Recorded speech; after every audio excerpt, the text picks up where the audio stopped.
Hey everyone! Tonight, we're heading deep into the shadows of ancient Rome. Not to relive its glory or politics, but to uncover something much stranger, much darker. Rome gifted the world with roads, aqueducts, and a legal legacy. But it also delivered some of the most bizarre, theatrical, and unsettling punishments history has ever recorded. Before we dive in, take a second to like and subscribe. But only if you truly enjoy the content I share here. Drop a comment with where you're watching from, and what time it is where you are. I always love seeing how global this little community is. Now, dim the lights. Maybe switch on a fan for a little ambient hum. And let's gently slip into tonight's story together.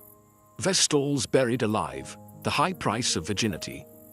In ancient Rome, the Vestal virgins were the spiritual equivalent of national Wi-Fi. If they went down, everything went wrong. These women were handpicked before puberty to serve the goddess Vesta, keeper of the eternal flame. Their job? Keep that sacred fire burning, and more importantly, stay away from men. For 30 years.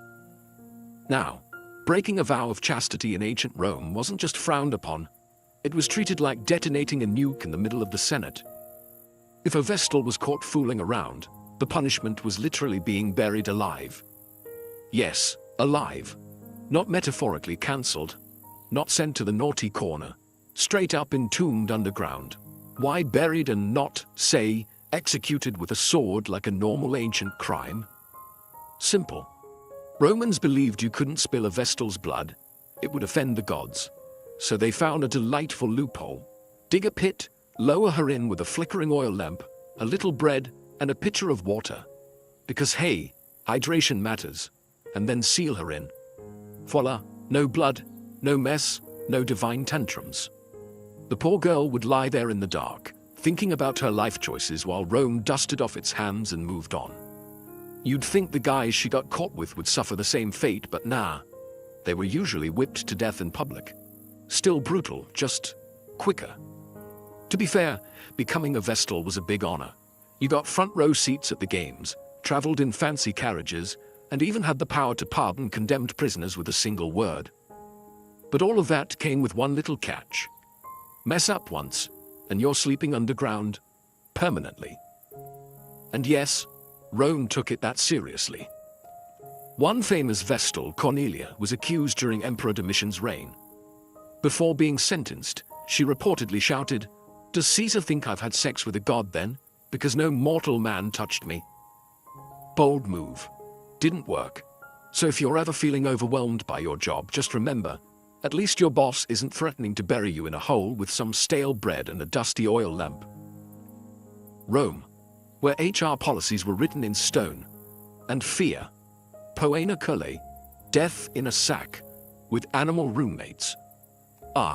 Ancient Rome, the birthplace of philosophy, architecture, and punishments that sound like fever dreams. Let's talk about poena culae, which translates to penalty of the sack. And no, this isn't some quirky medieval game show. It's what happened if you committed the ultimate Roman taboo, killing your father. Romans didn't just slap you with a fine or toss you in jail. No. If you murdered dear old dad, they gave you the deluxe punishment package, starring you and 4 unfortunate animals. First, the Romans would tie your hands, maybe give you a moment to reflect on your life choices. Spoiler, you'd made bad ones. Then sew you into a large leather sack. Sounds cozy, right? But it gets better.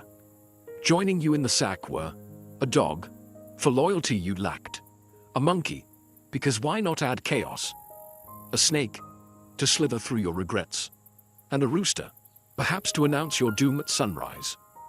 Then the sack, now bursting with bad decisions and animal rage, was hurled into a river, ideally a deep one. The result? A flailing, yelping, screeching, hissing blender of panic and poetic justice. No one really knows why these specific animals were chosen, but historians think it was symbolic. Dogs represented family, monkeys chaos, snakes deceit, and roosters' vigilance. Basically, your sins made flesh and feathers. Can you imagine the moment inside that sack? You're being headbutted by a monkey while a snake coils around your leg, the dog's losing its mind, and the rooster thinks it's a Tuesday. If this sounds like the worst escape room ever, you're not far off. The punishment was rare, thankfully. But Rome revived it occasionally just to make a point. Usually under emperors who loved the theatrical. It wasn't just about killing the criminal. It was about making a statement, and maybe traumatizing a few spectators while they were at it. So next time your dad makes a lame joke or forgets your birthday, just be glad you weren't born in Rome. Back then, patricide didn't mean therapy. It meant sack time with the serpent circus. Crucifixion. But upside down, flipping the script on suffering. When we hear the word crucifixion, most of us think of one thing: a wooden cross, a slow, agonizing death, and a warning to anyone watching not to mess with the state. It was Rome's signature punishment, brutal, public, and humbling. But leave it to the Romans to occasionally throw in a little creative flair. Enter the inverted crucifixion. Yes, upside down. Because apparently, dying upright wasn't humiliating enough. This method was reserved for special cases, usually people the authorities really wanted to make an example of. Criminals, traitors, and occasionally rebels who insisted on being difficult even in death. But perhaps the most famous upside-down crucifixion was that of St. Peter, one of Jesus' 12 apostles. According to tradition, when Peter was sentenced to die by crucifixion under Emperor Nero, he made a strange request. "Crucify me upside down. I'm not worthy to die like my Lord." And Rome, being the efficiency machine that it was, said, "Sure, why not?" Now here's where things get a little intense. Crucifixion was already one of the worst ways to die, combining asphyxiation, blood loss, and total public humiliation. But flipping the body changed the dynamic. Blood rushed to the head. Muscles strained in unnatural ways. Breathing became nearly impossible. And it hurt. A lot. Think of it like this. It's the difference between sitting through a boring lecture and sitting through that lecture upside down while someone drives nails into your ankles. Not quite the same vibe. But this wasn't just about suffering. It was about symbolism. An inverted cross became, ironically, a symbol of humility. Peter's choice was meant to show reverence, not rebellion. Unfortunately, that image later got co-opted by horror movies and metal bands, giving it a very different PR spin. The Romans, they didn't care about the symbolism. For them, it was about sending a message. Cross us, and we'll make your death as weird and memorable as possible. So the next time you're hanging out, hopefully not literally, remember that ancient Rome could turn any punishment into performance art. Upside-down crucifixion wasn't just death. It was death with dramatic direction. Decimation, the original team-building exercise with a twist of trauma. When you think of a motivational speech, you might picture a coach yelling, "We win together, we lose together." But in ancient Rome, the phrase could easily have been, "We march together," or 1 in 10 of you dies. Welcome to the charming world of decimation, a military punishment so brutal, it makes modern boot camp look like a spa day. Here's how it worked.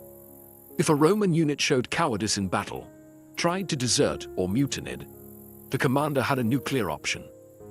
Not in the explosive sense, more like the psychological warfare sense. The entire group would be lined up, and every 10 soldiers would draw lots. The lucky one, he got beaten to death by his 9 comrades, with clubs, stones, or whatever was nearby. Yes, you heard that right. Not only did you face death, you also had to kill your buddy, the guy you probably just shared wine and bread with the night before, all to prove loyalty to Rome. It was like Survivor, Roman Legion edition, except nobody won immunity, and everyone left traumatized. And don't assume they got a break afterward. The 9 survivors didn't get high fives and a long weekend. Nope. They were given barley instead of wheat for rations, a Roman way of saying, "We're disappointed in you," and forced to camp outside the fort's safety. The logic behind decimation was cold but effective.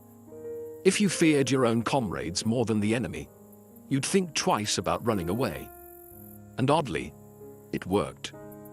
Roman discipline was legendary, and decimation kept soldiers marching in line, even if they had to step over a few bodies to do it. One of the most infamous uses of decimation was by Crassus, the wealthy general who formed a triumvirate with Julius Caesar and Pompey. After a humiliating defeat in the Spartacus slave revolt, he decimated a disgraced unit. Because nothing says, "We're back on track," like a casual in-house massacre. So next time your boss says, "We need to boost team accountability," just be glad you're not living under Crassus. In Rome, failure wasn't just punished, it was distributed. The fork of heretics, a medieval neck workout. Nobody asked for. Let's say you lived in ancient Rome, or more accurately, the later Roman Empire, during those twilight centuries when things got weirder, darker, and way more obsessed with heresy. You spoke out against the church or challenged some sacred belief. Rome didn't just scold you. It gifted you an accessory you'd never forget, the fork of heretics. Picture this, a metal rod with two prongs at each end. One end pointed up under your chin, the other jammed right into your upper chest. A miniature trident sandwiching your neck. Sounds uncomfortable? Oh, we're just getting started. Once this lovely device was strapped on, you were forbidden to move your head at all. Look down. Stabbed. Nod off. Stabbed. Try to whisper a heretical thought to the guy next to you. Stabbed by your own collar. It didn't draw blood, at least not at first. That was the genius. The fork wasn't meant to kill you. It was meant to exhaust you. Mentally, physically, spiritually.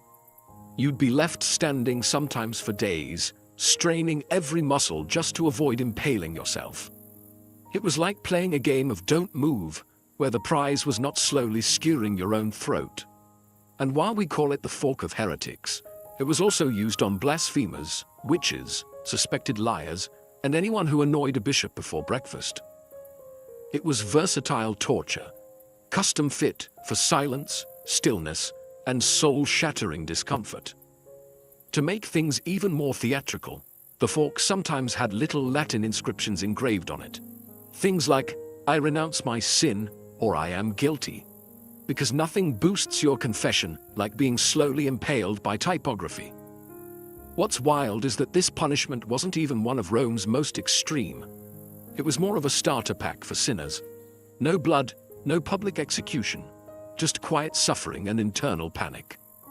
A sort of intro course in agony, Heresy 101. So if you've ever tried to hold in a sneeze during a serious meeting, imagine doing that for 3 days straight, with iron poking at your throat. In Rome, silence wasn't golden. It was enforced, with 2 rusty prongs and a neck cramp from the gods.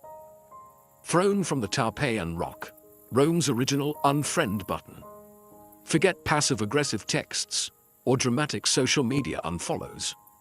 In ancient Rome, if you betrayed the state, they didn't just cut you off. They threw you off a cliff. Welcome to the Tarpeian Rock. A jagged, 80-foot drop on the southern face of the Capitoline Hill, just a short stroll from the Roman Forum. It wasn't just a scenic viewpoint. It was where the Republic took out the trash, by launching traitors straight off it. And yes, it was just as theatrical as it sounds. Now, the rock got its name from Tarpeia, a Roman girl who betrayed the city to enemy Sabines in exchange for what she thought would be shiny gold bracelets. The Sabines, ever the literal thinkers, crushed her with their shields instead, technically fulfilling the deal. Her body was tossed from the cliff, and the rock was named in her honor. Moral of the story: don't trust invaders or vague payment plans. But after that, the Tarpeian Rock became Rome's favorite tool for dealing with traitors, corrupt officials, false witnesses, and anyone who made the state go, "Yeah, this one needs dramatic punishment." No hanging, no sword, just a short flight and a sudden stop. The condemned were often stripped, paraded, and then marched to the edge, where gravity handled the sentencing. And yes, there was usually a crowd. Nothing like a good old-fashioned execution to spice up market day. It was public, it was final, and it was symbolic. You weren't just dying, you were being removed from the city, physically and spiritually. The ultimate cancel culture, Rome edition. Interestingly, the rock sat just a stone's throw away from the temple of Jupiter, which meant that if you lied to the gods or the state, your final moments included a front-row view of heaven. Briefly. Over time, more elaborate punishments came along. Lions, crucifixions, burning tunics. But the Tarpeian rock remained a classic, elegant in its simplicity, brutal in its message. So next time someone says they really threw him under the bus, remind them, the Romans did it first. No wheels, just stone. And betrayal, echoing through the hills. Damnatio ad bestias, death by lion, applause, optional. Welcome to the Colosseum. Stone, sweat, and 50,000 roaring fans. Ancient Rome's version of cable TV. Today's main event? Damnatio ad bestias, or as we call it, being fed to wild animals while everyone eats snacks. This punishment, meaning condemnation to the beasts, was Rome's go-to for criminals, traitors, prisoners of war, and, most tragically, Christians who wouldn't bow to imperial gods. And make no mistake, this wasn't just about death, it was about spectacle. Rome didn't believe in boring executions, they believed in theater. The condemned were tossed into an arena where hungry lions, leopards, bears, or sometimes even elephants were waiting. But here's the twist. Rome being Rome, they often dressed the victims up first. That's right, they turned their deaths into morality plays. One unlucky soul might be dressed as Orpheus, only to be mauled mid-lyre solo. Another might play a mythological villain like Prometheus, only for birds to peck at him in accurate reenactment. It was entertainment, justice, and religious propaganda, all rolled into one fur-covered disaster. You might ask, did they even have a chance to defend themselves? Absolutely not. This wasn't a trial. This was a death sentence wrapped in applause. The crowd came to see blood. And if the lions were sleepy that day, no problem. Romans had tricks, like poking them with hot irons or starving them for a couple of days beforehand. Showtime must go on. And remember, this wasn't limited to hardened criminals. You could end up in the arena for theft, political dissent, or even being on the wrong side of religious law. The only thing standing between you and lion lunch, favor from a very generous emperor. But don't get the wrong idea. This wasn't just sadism. It was calculated. A warning to anyone watching. Step out of line, and this could be you. Rome ruled by fear and felines. In time, the Christian martyrs flipped the script, turning beastly death into a badge of honor. But for most, damnatio ad bestias was less about glory and more about gore. So the next time you grumble about jury duty, be glad it doesn't involve dressing as a myth and dodging leopards. Forced suicide with honor, when Rome let you die with dignity. Kinda in ancient Rome, getting a death sentence didn't always mean you were dragged to the arena or tossed off a cliff. Sometimes, if you were lucky, or rather, politically connected, you got a special kind of punishment. Forced suicide. Sounds contradictory, right? We're not going to kill you, but we strongly suggest you do it yourself. Here's how it worked. If you were a senator, a noble, or just someone high enough in Roman society to own more than one tunic, and you managed to offend the emperor, maybe by plotting a coup, maybe just by existing too confidently, you'd receive a quiet visit. A scroll would be delivered, a polite message from the emperor, and it would go something like this. You have dishonored the state. Please, take the honorable route out. Translation: kill yourself by sunset, or we'll do it for you, and make it nasty. The upside? If you complied, your family got to keep your property. Your name might even be left unblemished in the records. Maybe it was the Roman version of a severance package, with blood instead of paperwork. This wasn't considered a humiliation. It was viewed as noble. In fact, many elites saw it as a final act of control, a chance to write their own ending, sometimes literally. Think warm bath, a blade to the wrist, and a final monologue. Very on brand for Rome's love of drama. The philosopher Seneca the Younger famously faced this fate. Accused of being part of a conspiracy against Nero, possibly falsely, he was told to end things himself. He slit his wrists, then his ankles, but the bleeding was slow. So he drank poison. That failed too. Finally, he climbed into a hot bath to speed things up. It was less a suicide and more a grim chemistry experiment. Forced suicide was essentially state-sanctioned dignity, a facade of choice masking absolute power. Rome gave you the illusion of honor, while ensuring you were erased quietly, without a trial, without a crowd, just the hiss of warm water and the silence of complicity. So if you've ever thought your boss was passive-aggressive, imagine being formally invited to self-destruct by imperial courier. Rome didn't always kill you. Sometimes, they just let you do it beautifully. The wooden donkey, when sitting, became a crime. If you've ever complained about an uncomfortable chair, ancient Rome would like a word. Because one of their more imaginative punishments involved a piece of furniture. The now infamous wooden donkey, or as it should have been called, the pain pony of doom. This device wasn't an actual donkey, of course. It was a tall, narrow, sharply angled wooden beam, shaped like an A-frame, with a razor-thin peak. The condemned, usually thieves, slaves, or rebellious soldiers, were forced to straddle it. That's right. Their entire body weight pressed down on that sharp edge right between the legs. But wait, it gets worse. To really drive the point home, pun intended, weights were often tied to the person's ankles. Gravity did the rest. The longer you sat, the more the beam tore into your flesh. Slowly, painfully, and depending on how generous the executioner was feeling, you might be left there for hours. Now, the Romans didn't invent the wooden donkey. It likely came from earlier Middle Eastern torture traditions. But oh, did they embrace it with flair? Because if there was one thing Rome loved, it was punishment with pageantry. This wasn't always a death sentence. Sometimes it was just used as a very persuasive form of public humiliation. Picture it.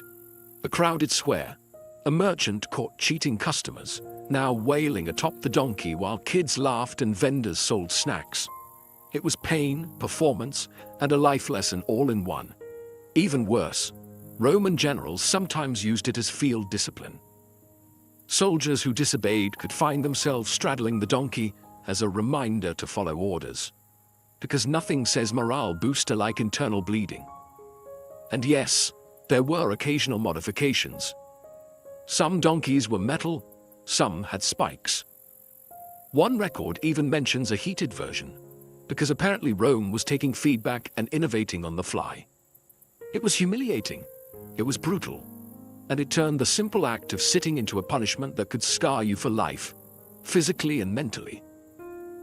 So the next time your office chair feels a bit stiff, just remember, at least it's not a sharp triangle, and no one's tying rocks to your feet. In ancient Rome, bad posture wasn't your biggest problem. The furniture was. Branding the face, when your mugshot was permanent. In a world without ID cards, background checks, or Google searches, ancient Rome had a simple solution for keeping track of criminals. Just burn it onto their face. Yes, we're talking about branding. Not the kind companies do with logos, but the kind where your actual forehead becomes a crime label. And if you were a thief, runaway slave, or repeat offender, congratulations, you now had a permanent facial feature that screamed, "Do not trust this guy." The branding was usually done with a heated metal rod, pressed into the skin with the gentle mercy of a blacksmith on a deadline. Letters like F for fur, thief, or C for calumnia, false accuser, were scorched onto your forehead or cheek. Think of it as the ancient Roman version of a one-star Yelp review, but on your skull. And this wasn't done in some private back room. Oh no. Branding was public, a spectacle, a lesson. The idea was humiliate the criminal and others will think twice. It wasn't just punishment. It was propaganda, sizzling straight into flesh. Now imagine living with that mark. Walking through the market, everyone knows. Trying to get a job, good luck. Flirting with someone, forget it. You weren't a person anymore. You were a walking crime scene. Runaway slaves were especially targeted. Many were branded with the letters FUG, short for fugitivus, meaning escapee. And if they ran again after that, harsher branding. Or worse. Slaves weren't just property. They were expected to wear their disobedience like a badge. Some clever folks tried to remove or disguise the marks through cuts, tattoos, or even makeup. But Rome, ever prepared, made those acts punishable too. Tampering with your brand was like trying to Photoshop your criminal record. Didn't fly. Later, emperors like Constantine tried to tone it down, suggesting brands be placed on the hands or legs instead of the face. But even then, the point was the same. Permanent shame. So the next time someone says, face your consequences, just be glad they don't mean that literally. Because in ancient Rome, they didn't just remember your crime. They made sure your face did too. Tongue removal for blasphemy. Say goodbye to small talk. In ancient Rome, freedom of speech was conditional. You could praise the emperor, debate philosophy, and recite poetry. Just don't blaspheme. Because if you badmouthed the gods, insulted the emperor, or whispered the wrong words in the wrong ears, you might find yourself on the receiving end of a punishment that's both literal and horrifying. Tongue removal. Yes, they really did it. The logic was simple. If your words were dangerous, Rome would silence you permanently. The process wasn't exactly subtle. There was no anesthesia, no sterile tools, just forceps, iron, and pain. A soldier or executioner would clamp your tongue, slice it off, or in some cases, rip it out entirely. It wasn't surgery. It was state-approved censorship. And it wasn't always about religion. Sure, blaspheming against the gods was a fast track to punishment, especially if you mocked Jupiter in public or questioned the sacred fires. But often, blasphemy meant speaking out against the emperor or the empire's moral order. Basically, if your mouth made powerful people uncomfortable, you were suddenly a medical emergency. One wrong joke, one heretical whisper, one rebellious chant. Snip. This punishment wasn't just brutal, it was theatrical. Public tongue removals sent a clear message. Words have power, but ours has more. And even if you survived the ordeal, life afterward wasn't exactly a picnic. You couldn't speak clearly. You couldn't argue your innocence. You couldn't even scream properly. It was isolation through mutilation. A scarlet letter carved not into your skin, but into your silence. Ironically, some of the earliest Christian martyrs suffered this fate. They refused to renounce their faith and kept preaching. Rome couldn't silence their ideas, so it went for the messenger, literally. Of course, the Christians then turned these stories into tales of divine courage, which only made the Romans more furious. If you're thinking this sounds extreme, remember, Rome was obsessed with control, and there's no better way to control a person than by cutting out their voice. So next time someone tells you to hold your tongue, be thankful it's just a figure of speech, because in ancient Rome, they meant it. Breaking on the wheel, when your bones became art. If you thought the Romans were running out of creative ways to destroy a person, allow us to introduce the wheel, also known as the breaking wheel, or for those with a dramatic flair, the Catherine wheel, named later in medieval times. It was less an execution and more a macabre sculpture session using the human body as raw material. Here's how it worked. First, the condemned was tied to a large wooden wheel, arms and legs spread, like a grisly human starfish. Then, an executioner armed with a heavy iron bar would begin the real work, smashing the limbs, one by one, Slowly, deliberately. The goal wasn't to kill right away. Oh no. The goal was to shatter the bones while keeping the victim alive, snap the arms, crush the thighs, twist the ankles so they no longer looked like ankles. The body would fold unnaturally, becoming a grotesque display of pain and precision. But the pièce de résistance. The broken body was then woven through the wheel's spokes, limbs bent and threaded like a nightmarish macrame project. Sometimes the wheel was hoisted up on a pole, like a flag of warning. Other times, it was left to spin gently in the wind. Because why not add ambiance? This wasn't just about punishment. It was public messaging. Breaking on the wheel was used for crimes considered especially vile, like murder, treason, or highway robbery. It said to the crowd, "This is what happens when you step too far out of line." And you didn't just die. You decayed in full view. Survivors? Rare. But here's the twisted twist. If someone did survive the ordeal, say they were still breathing after a day or two, they were sometimes shown mercy with a final blow to the chest or neck. Sometimes, as horrifying as this sounds, the punishment outlived Rome. Medieval Europe loved it so much they turned it into an art form, adding spikes, fires, and dramatic scripts. Rome had simply set the stage. So next time you think your commute is rough, remember, at least you're not strapped to a wooden wheel, becoming the centerpiece of a public bone gallery. In Rome, justice wasn't blind. It was bold, brutal, and built for maximum exposure. Execution by hot ash, death by the grainy slow burn. When it came to killing creatively, ancient Rome always had something simmering. Literally, enter one of its lesser-known but deeply disturbing punishments, execution by hot ash. It's not as famous as crucifixion or the lions, but it might just be one of the slowest and most psychologically terrifying ways to die ever devised. No swords, no bloodshed, no quick release, just ashes. Heated, suffocating, and endless. This gruesome method is credited, unsurprisingly, to Emperor Nero, a man who treated executions like performance art. In one recorded instance, Nero had an enemy buried up to the neck in a pit. So far, classic Rome. But instead of beheading or stoning him, Nero added a twist. A funnel was inserted into the man's mouth, and hot ash was slowly poured in.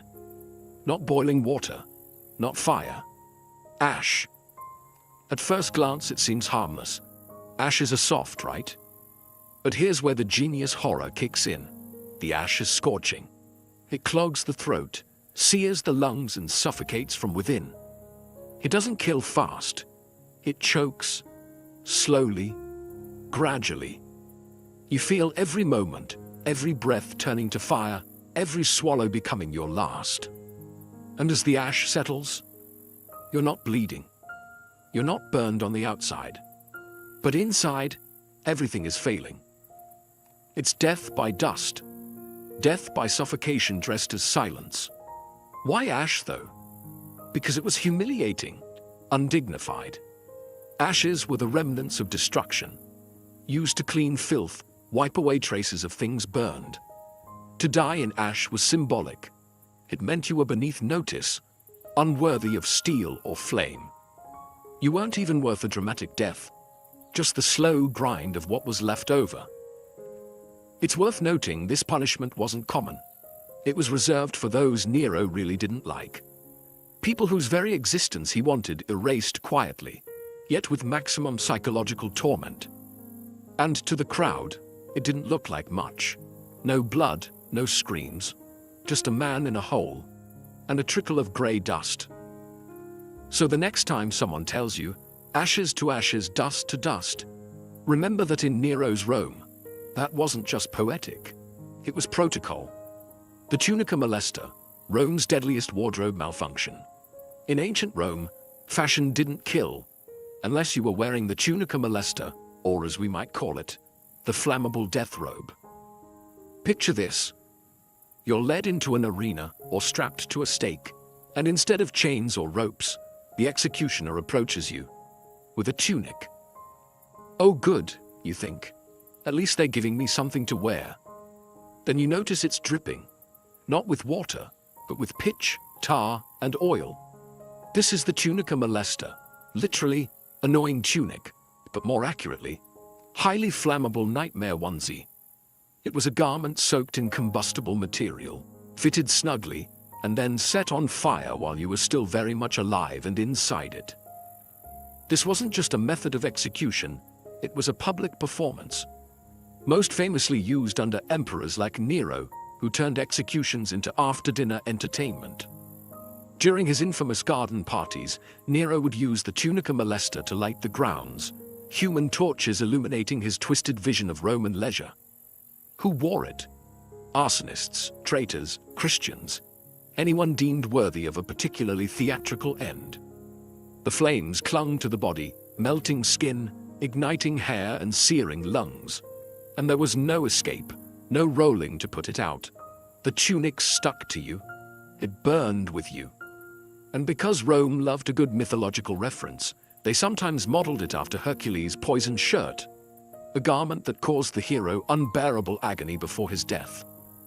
Rome didn't just kill you, they made it poetic. The real genius, if we can call it that, was in the psychology. You weren't just dying. You were displayed. Shrieking, flailing, engulfed in fire while crowds watched. It sent a message clearer than any stone inscription. This is what happens when you cross the empire. Some records even suggest music was played during the burning. Nero reportedly plucked his lyre as the flames rose. Talk about a hot performance. So if you ever complain that your clothes are uncomfortable or too tight, be glad they're not soaked in oil and part of a public execution ceremony. Because in Rome, fashion didn't just make a statement. It screamed, damnatio memoriae. When Rome deleted you from history, most Roman punishments ended with the body, but some, they reached further. Into memory, into legacy, into obliteration. This is damnatio memoriae, the condemnation of memory, Rome's most haunting punishment of all. Because what's worse than death? Being forgotten on purpose. If you were an emperor who embarrassed the state, a general who rebelled, or a senator who fell too far from grace, Rome might not just kill you, they would erase you. Completely. Statues, smashed or defaced, inscriptions, chiseled out, portraits, painted over. Your name? Struck from official documents, coins, and monuments. If you had achievements, they were reassigned. If you had supporters, they were silenced. And the most devastating part? It worked. Many of the people subjected to damnatio memoriae were powerful, known, feared. Yet today, we don't even remember their names, because Rome was that good at deletion. Whole reigns vanish into silence. It's historical vaporization. One of the most famous examples was Emperor Geta, brother of Caracalla. After Caracalla had him assassinated, in their own mother's arms no less. He didn't stop there. He ordered Geta's image removed from every mosaic, painting, and bust. Thousands of inscriptions were edited, his name scratched out by hand. In some surviving art, you can still see the ghost of Geta's figure. Awkward gaps, half faces, names partially scraped away. It's chilling, like history caught in the act of forgetting. But damnatio memoriae wasn't just about vengeance. It was about control. If Rome could rewrite the past, it could sculpt the future. If you could make it seem like someone never existed, then maybe their ideas didn't exist either. It was the empire's way of saying, you were never here, and if anyone says otherwise, they'll be next. There's something terrifyingly modern about it too. We talk today about cancel culture, social erasure, reputations destroyed in hours. But Rome was doing it 2,000 years ago, just with chisels instead of tweets. So as we close this strange journey through Rome's most bizarre punishments, remember this: the cruelest punishment wasn't fire, or lions, or ropes. It was the silence that followed. Because in ancient Rome, the worst thing that could happen to you was to be forgotten.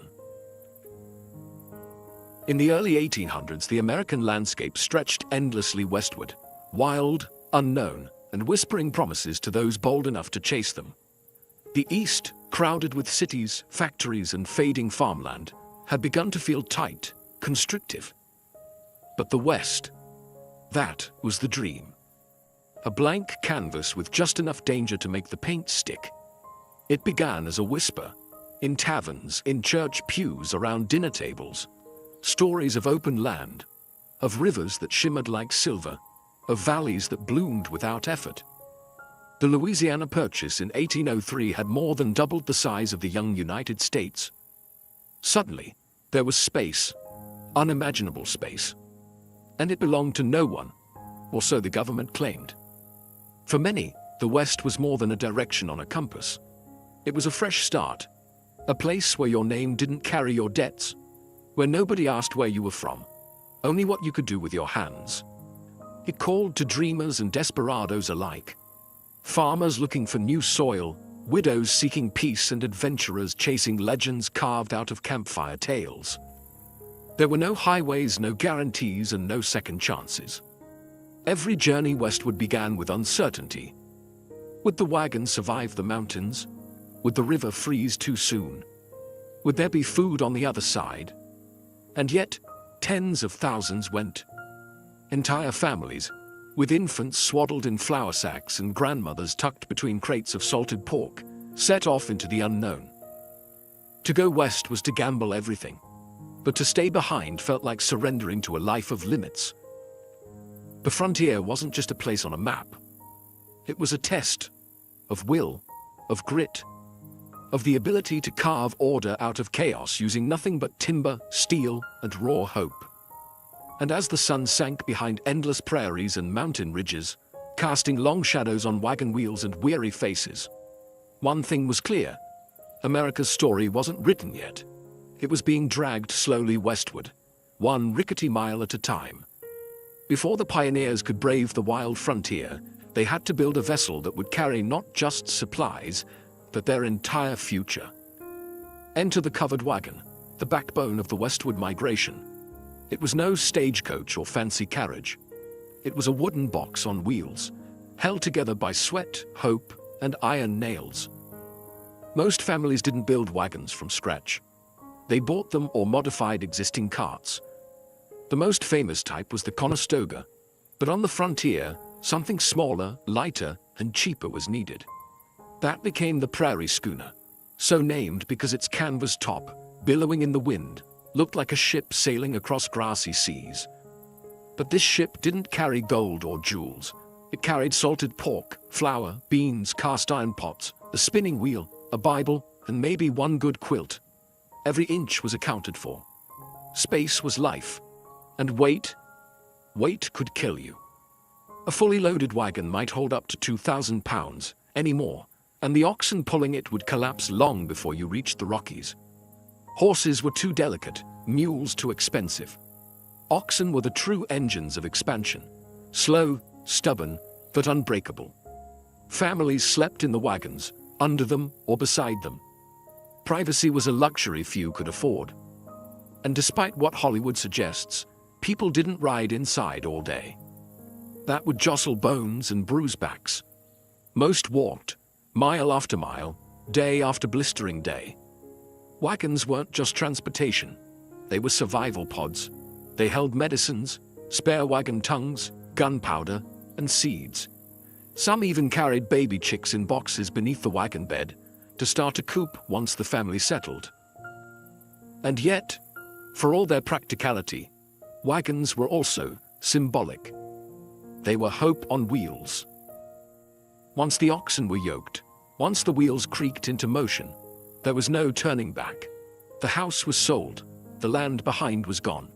All that remained was the trail, the sky, and the belief that something better lay ahead. Every bump, every cracked axle, every muddy crossing was one line written in the story of American expansion, carved not in ink, but in wheel ruts and wheel power. Life on the trail was not the romantic adventure story some might imagine. It was long, grueling, and soaked in dust. Each day began before sunrise. Roosters weren't needed. The creak of leather harnesses and the groan of wagon wheels were alarm clocks enough. The average wagon train moved about 10 to 15 miles per day, depending on weather, terrain, and how many axles broke that morning.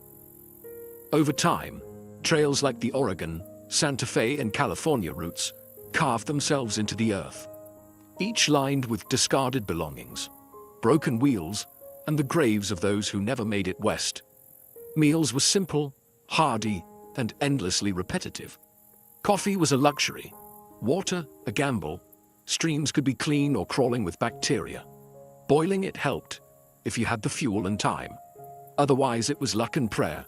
Food was rationed: salted meat, hardtack, dried beans, and sometimes wild game, if someone could shoot straight. Wild onions and berries became treasured delicacies.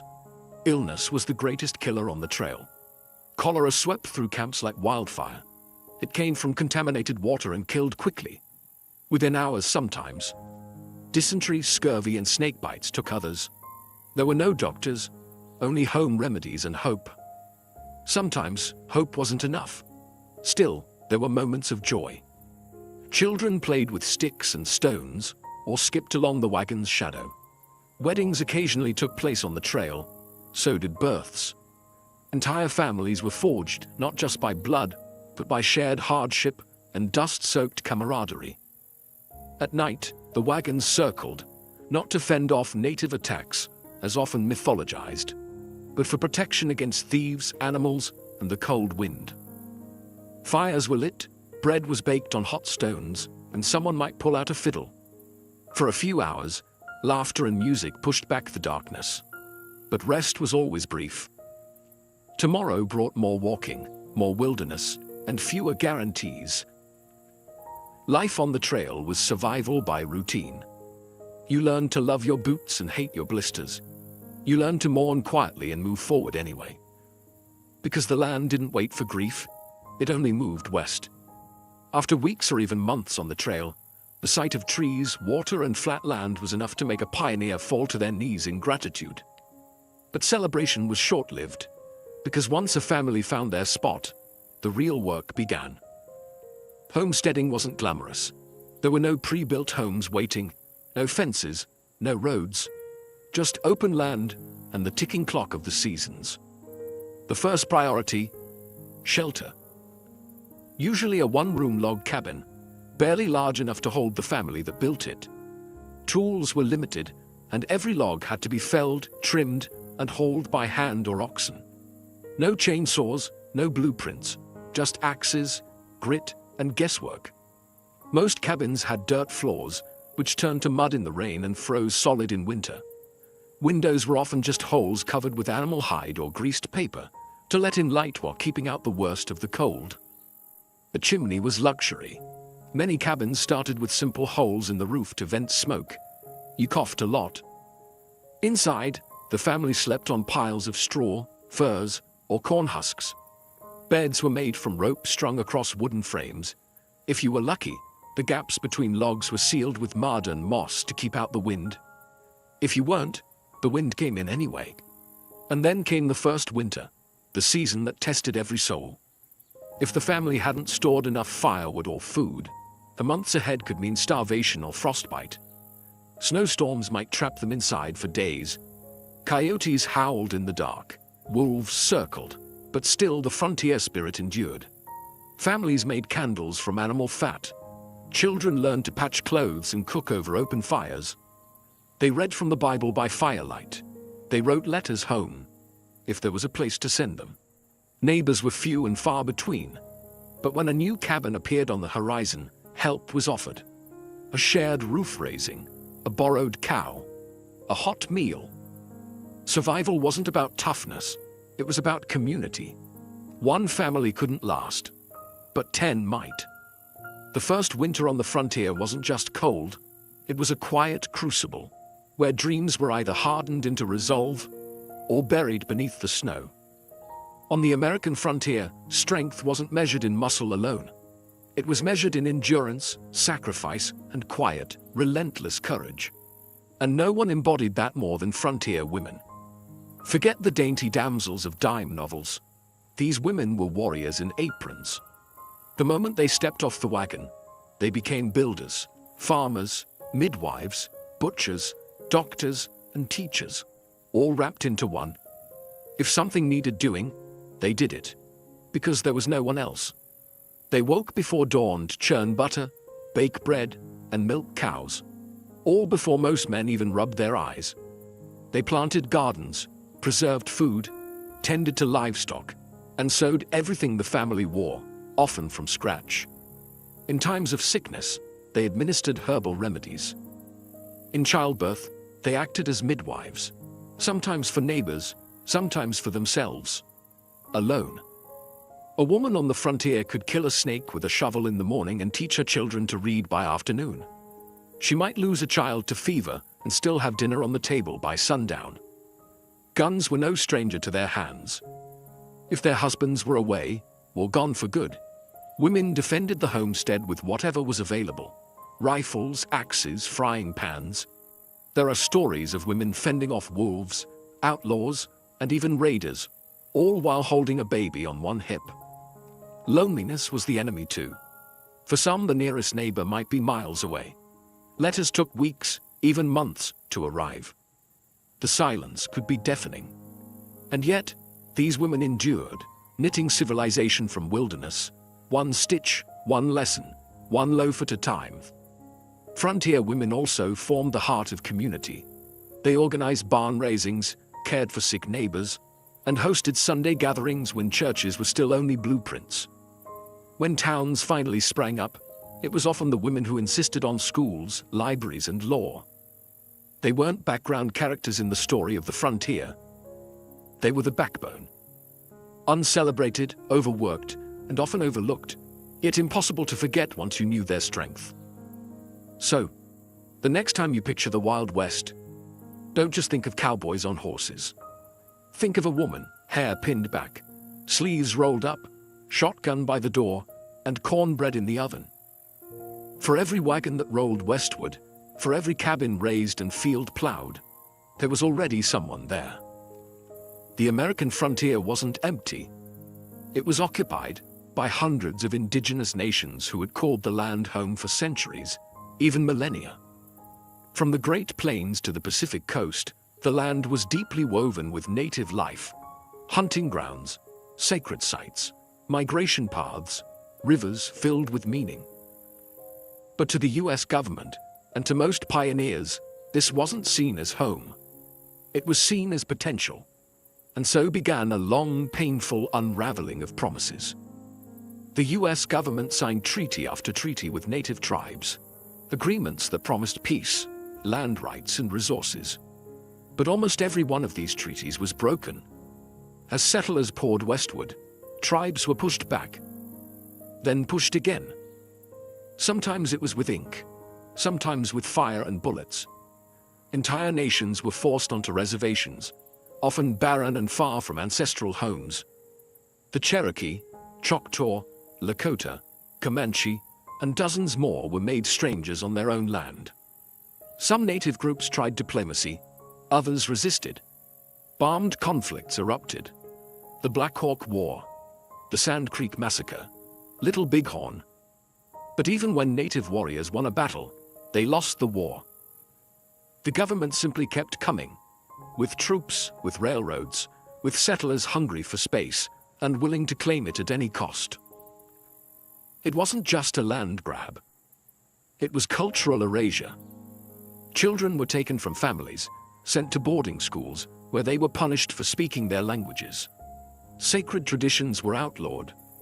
Native identity was treated as something to be erased, civilized, or rewritten. And yet, through it all, indigenous peoples survived. Their languages were whispered in secret. Their songs were sung in defiance. Their stories passed down like living fire. The romantic image of the frontier often forgets this cost. But the truth remains. Westward expansion was not a triumph for all. For many, it was a slow, devastating march of loss. To understand the American frontier is to hold both truths at once: the resilience of pioneers and the tragedy of the people they displaced. Because history, like the land itself, holds more than one story. On the American frontier, law and order arrived late, and sometimes not at all. In many newly settled towns, there were no police, no courthouses, and no jails. Justice was less about due process, and more about who had the loudest voice, the fastest draw, or the biggest gang behind them. In short, the law on the frontier wore many faces, and not all of them were good guys. At first, it was the vigilantes who stepped in. Citizens' committees would form when a crime was committed. A horse stolen, a shop robbed, or worse. They held makeshift trials in saloons or under trees. And if guilt was assumed, punishment came fast. A bullet, a rope, or being run out of town with a warning and a bruised ego. Eventually, the towns grew, and with them came lawmen, sheriffs, marshals, and deputies. Names like Wyatt Earp, Bat Masterson, and Wild Bill Hickok became legend. Some were brave, some were crooked. Most were a little of both. With a tin badge and a revolver, they were the thin line between chaos and order. But just as quickly as lawmen arrived, so did the outlaws. The frontier was a magnet for drifters, deserters, gamblers, and gunslingers, looking to vanish into the dust. Men like Billy the Kid, Jesse James, and Butch Cassidy didn't just rob banks and trains. They captured imaginations. Newspapers turned them into folk heroes, even as they left trails of bodies and broken safes behind. Frontier justice was unpredictable. A man could be hanged for stealing a horse, or walk free after a murder if the jury liked his story better. Bribes worked. So did threats. And sometimes, justice was just revenge in a fancier hat. Even the courtroom, when it existed, was often little more than a general store with a judge who also ran the hardware counter. Despite the chaos, or maybe because of it, frontier communities slowly built systems of law. Judges replaced vigilantes. Prisons replaced tree limbs. But the myths never died. And maybe they never will. Because on the edge of the known world, justice wasn't blind. It was armed, dusty, and didn't ask twice. At first, the American frontier moved at the speed of a wagon wheel. Slow, creaky, and weather permitting. But by the mid to late 1800s, the silence of the prairie was shattered by a new sound. The steam whistle. The arrival of the railroad changed everything. Suddenly, journeys that once took months by wagon could be completed in days. The Transcontinental Railroad, completed in 1869, connected east to west in a steel embrace that transformed the frontier from wilderness into a corridor of commerce. Settlers flooded in. Towns popped up overnight beside new depots. And goods, everything from stoves to sewing needles, arrived by train, no longer hoarded or handmade. For pioneers, the railroad meant survival. It meant medicine could arrive before a fever turned deadly. It meant crops could be sold beyond the local market. It meant letters, long delayed by weather and rivers, could now travel in days. The frontier became less of a gamble and more of a calculated risk. But the railroad didn't come alone. Alongside it ran the telegraph wire.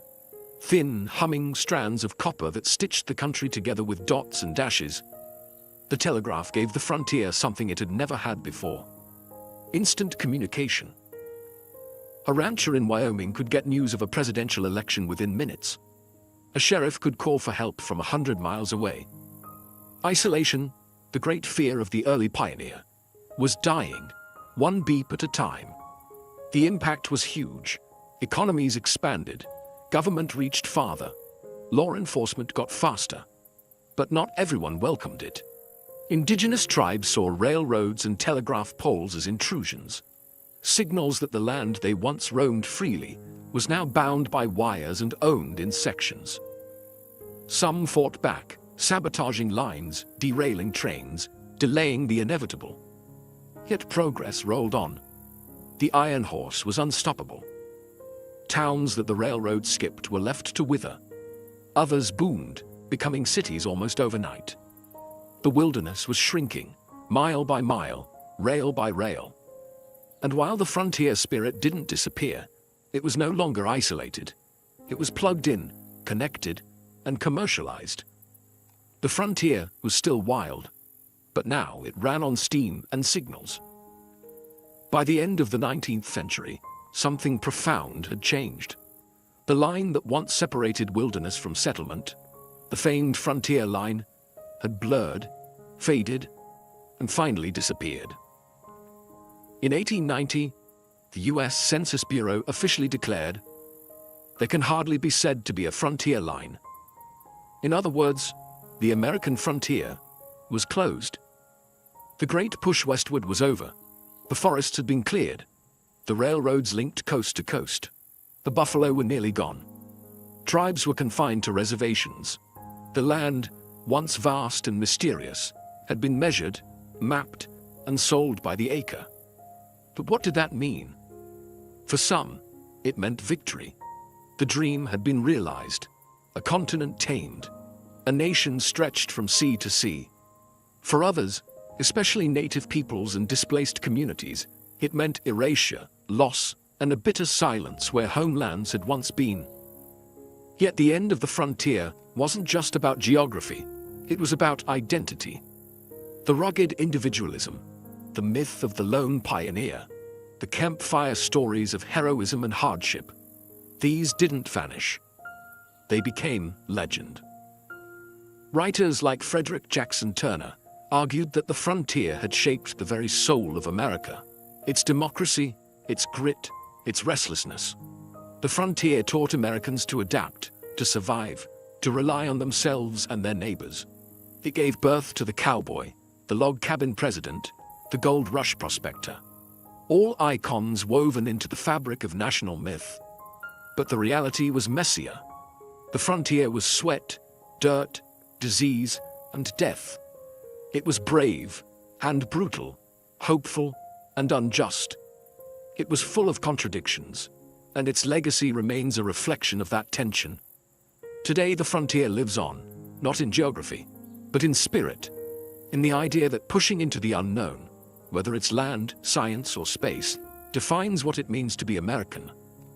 The wagons no longer roll, the cabins are museums, the trails are highways. But if you listen closely, you can still hear echoes in the prairie wind, carried on stories passed down from those who dared to go farther. The American frontier didn't vanish.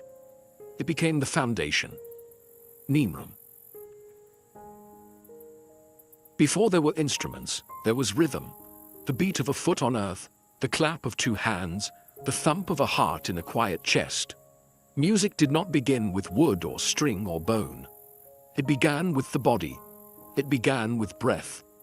Tens of thousands of years ago, long before writing, agriculture, or architecture, early humans found something extraordinary in sound. In caves and on plains, around fires and in forests, they discovered that certain movements, a stomp, a shout, a whistle, could stir emotion, call attention, or even comfort fear. Music, it seems, is not a cultural invention. It is a biological instinct. Imagine a small group of hunter-gatherers huddled in the flickering light of a fire. One begins to hum, a low rising tone. Another claps in rhythm.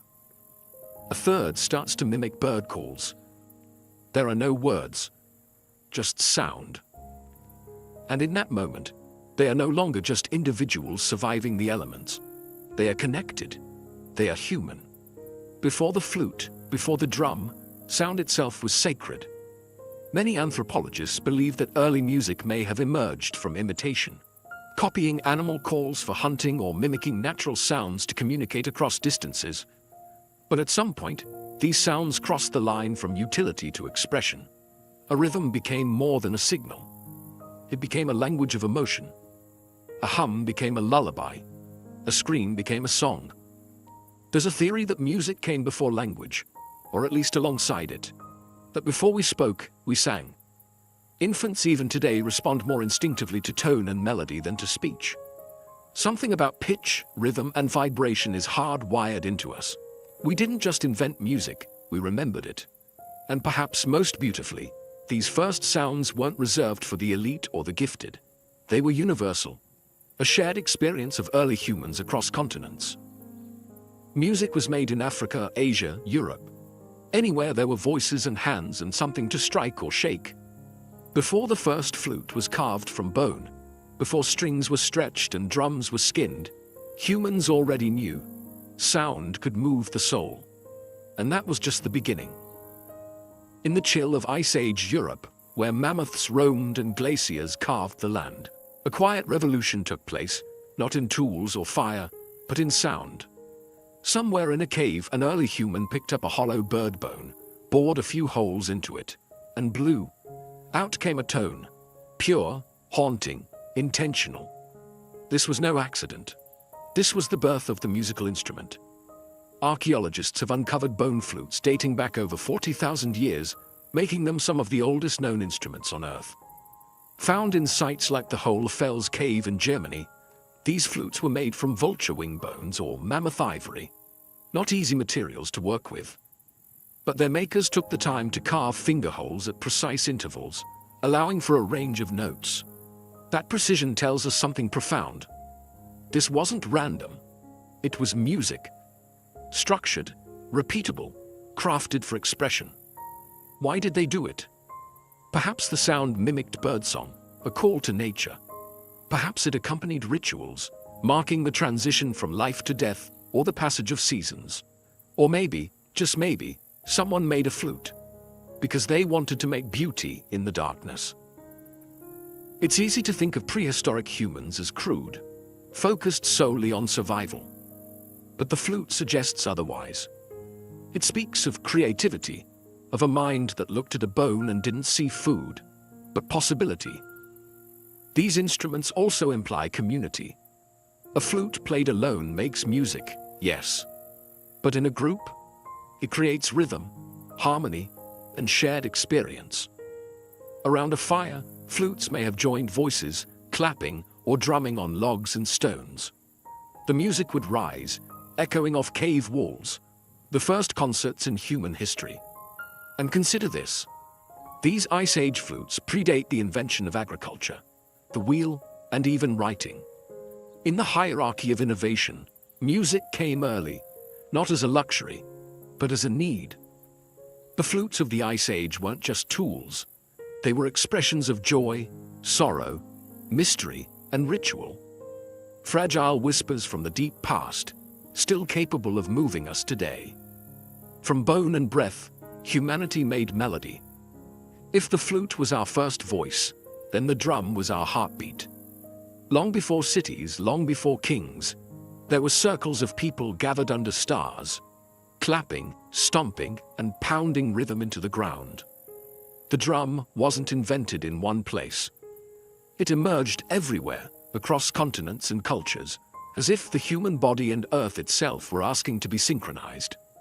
The earliest drums were likely simple. Stretched animal skin over a hollow log or clay pot.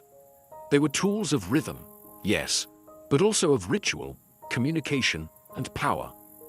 A drum beat could summon a god, lead an army, or call a village together.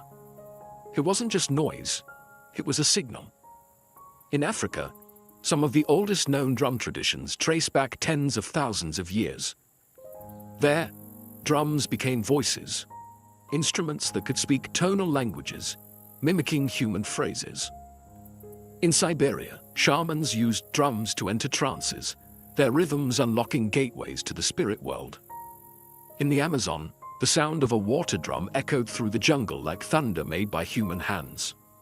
What made the drums so essential wasn't just its sound, but its universality. You didn't need melody. You didn't need formal training. You just needed to feel the beat. And feel it we did. Drums were used in birth ceremonies, funerals, weddings, harvests, and wars. Their pulse gave structure to chaos. A rhythm could bind a tribe together, unify a ritual, or prepare warriors for battle. The beat said, "We are one." Even in early agriculture, drumming had a place. Farmers beat sticks to scare away birds. Harvest festivals featured dances led by drum beats. Rhythm marked time, not just hours, but seasons, cycles, and transitions. Over time, drums evolved. People added carvings, paint, and spiritual symbols to their instruments. Drums were not just functional, They were sacred objects, representing fertility, protection, or divine connection. And always, they connected us.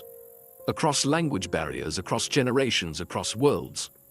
In a world before clocks, electricity, or writing, rhythm was how we counted and how we felt. Drums brought sound to life. They made time tangible. And in their pounding, we found not just music, we found meaning. As humanity moved from caves to cities, music evolved from survival ritual into sophisticated art.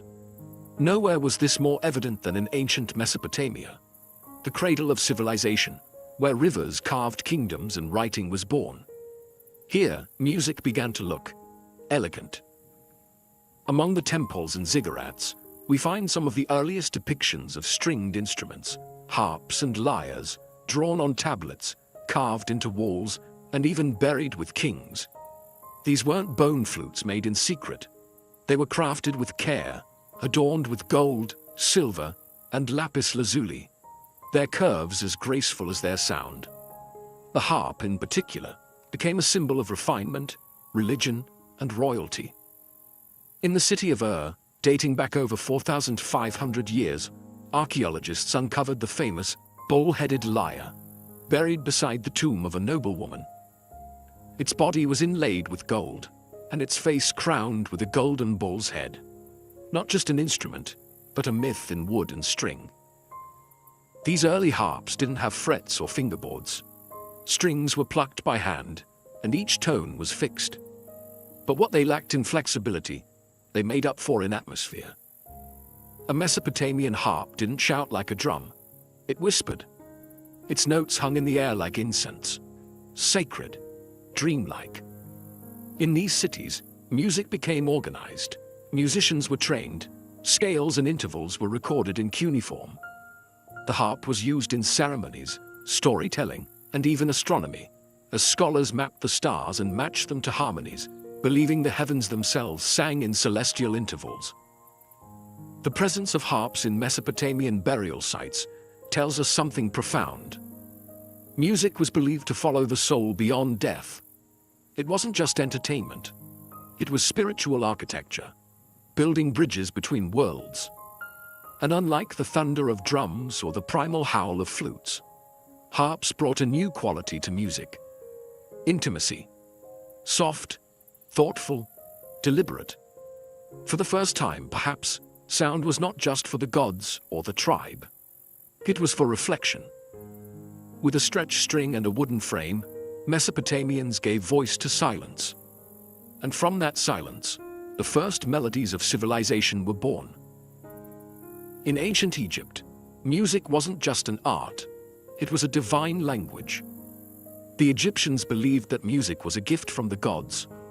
According to myth, it was the goddess Bat, later merged with Hathor, the goddess of joy, fertility, and music, who first brought song into the world. And so, music became more than melody. It was ritual, identity, and spiritual architecture, resonating through temples, tombs, and marketplaces alike. Unlike the primal flutes of prehistory or the ceremonial harps of Mesopotamia, Egyptian music blended ritual precision with everyday life. Workers sang to keep rhythm as they built pyramids. Fishermen sang to the Nile. Priests performed hymns during sacred rites. Women played frame drums and rattles during childbirth and funerals, moments of beginning and end.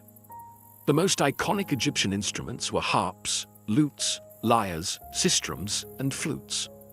Harps evolved from simple angular shapes to large, curved, decorative pieces with long, arched necks, symbols of status as much as sound.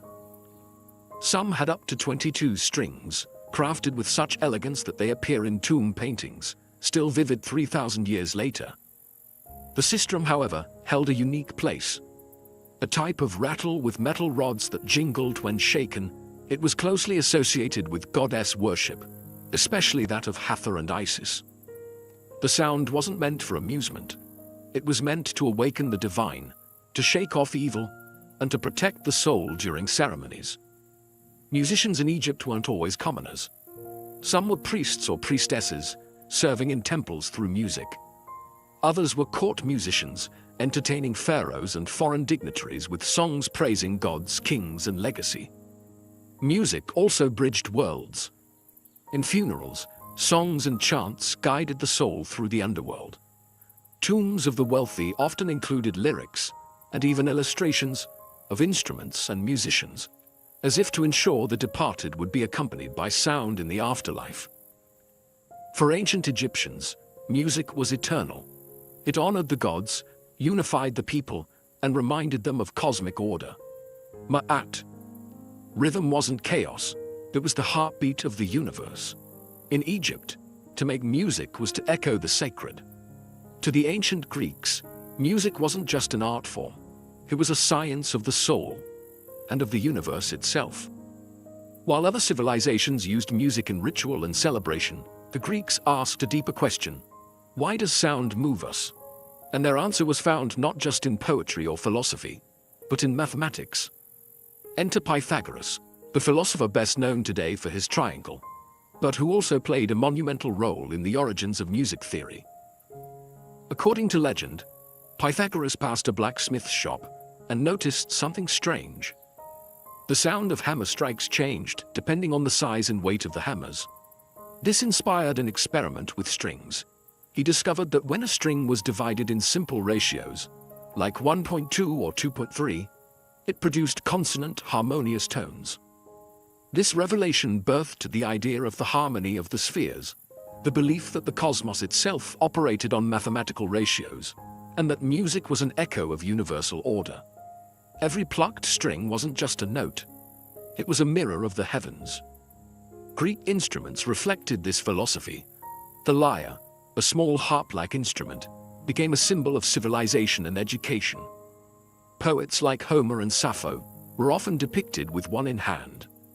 The aulos, a double-reeded pipe, provided the wild, emotive contrast, played in dramas, rituals, and sometimes in war.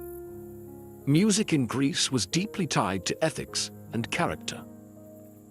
The philosopher Plato believed different musical modes could influence the soul, some inspiring courage, others promoting laziness or chaos. He advocated for strict musical education to shape ideal citizens. In his view, the wrong scale could be as dangerous as poor governance. But for the Greeks, music wasn't about entertainment alone. It was medicine. It was morality. It was mathematical perfection vibrating through flesh and air. They laid the foundations for music theory, notation systems, and acoustics. Their understanding of intervals, scales, and harmony would echo for centuries through Roman, medieval, and modern thought. In Greece, music became more than sound. It became a bridge between reason and emotion, between numbers and beauty, a place where the soul could both calculate and soar. If Greece gave music its philosophy, Rome gave it volume. In the Roman world, music was about function, form, and force. It accompanied festivals, religious ceremonies, gladiator games, and most famously, the battlefield. Where the Greeks saw music as a bridge to the divine, the Romans saw it as a tool of order and empire. One of the most iconic instruments of Roman power was the cornu, a massive, curved brass horn shaped like a G and often taller than the soldier who carried it. The cornu wasn't for melody, it was for command. Its blast signaled troop movements, battle charges, and retreat orders across noisy battlefields. Roman generals didn't just shout, they orchestrated war. Alongside the cornu was the tuba, no relation to the modern one, a straight trumpet that could cut through the chaos of combat. Together, these instruments helped keep the Roman army, the most disciplined force in the world, moving in sync. Imagine tens of thousands of soldiers marching in time to the brassy, haunting calls of these ancient horns. It wasn't just organization, it was psychological warfare. But Roman music wasn't all military. In temples, tuba, double flutes, accompanied sacred rites. In arenas, music opened gladiator games, not unlike a modern national anthem before a sporting event. At banquets, lyres and hydraulis, an early water-powered pipe organ, created ambience for elite guests. Music flowed through Roman daily life like wine. Structured, performative, essential. They borrowed heavily from the Greeks, but reworked everything to fit their own ethos. Where Greece emphasized individual expression and introspection, Rome emphasized public spectacle and control. Music was entertainment and propaganda. And when Rome absorbed Egypt, Judea, Gaul, and beyond, it absorbed their sounds too. Roman music became a mosaic, blending African rhythms, Eastern melodies, and Mediterranean instruments into something vast and ever-evolving. Yet unlike Greek philosophers, Roman thinkers wrote little about the theory of music. They played it, used it, marched to it, but rarely analyzed it. For Rome, sound was a means, not a mystery. In the end, Rome didn't refine music, it amplified it, until even the farthest provinces heard the beat of the empire's drums. While the West marched to the rhythms of empire, the East was exploring something else, the soul of sound. In ancient India, music was not merely an art form, it was a path to the divine. Rooted in the Vedas, some of the oldest sacred texts in existence, Indian music began as chant. The Samaveda, in particular, was a collection of hymns designed not just to be read, but sung. These chants followed intricate melodic patterns called saman, meant to elevate consciousness and harmonize the universe. As Indian civilization evolved, so did its instruments. The veena, an early stringed instrument, became associated with Saraswati, goddess of knowledge and the arts. The mridangam, a barrel-shaped drum, kept time during sacred performances. Every note, every rhythm was tied to ragas and talas, melodic and rhythmic frameworks that were believed to evoke specific emotions, times of day, even spiritual states. Music wasn't for entertainment. It was discipline, meditation, a way to balance inner energies and touch the eternal. Meanwhile, in ancient China, music was equally sacred, but also political. The legendary Emperor Shun, one of China's mythical 5 emperors, was said to have harmonized the empire through music. Chinese philosophy, especially Confucianism, held that proper music led to moral behavior and social order. The right notes created harmony not just in the soul, but in the state. Instruments were carefully designed to reflect cosmic balance. The guqin, a 7-stringed zither, was played in solitude by scholars and sages. Its soft, meditative tones, meant to reflect introspection and virtue. The sheng, a mouth-blown reed instrument, symbolized unity through its many pipes working as one. The bianzhong, a set of bronze bells, was used in royal courts to represent hierarchy and ritual structure.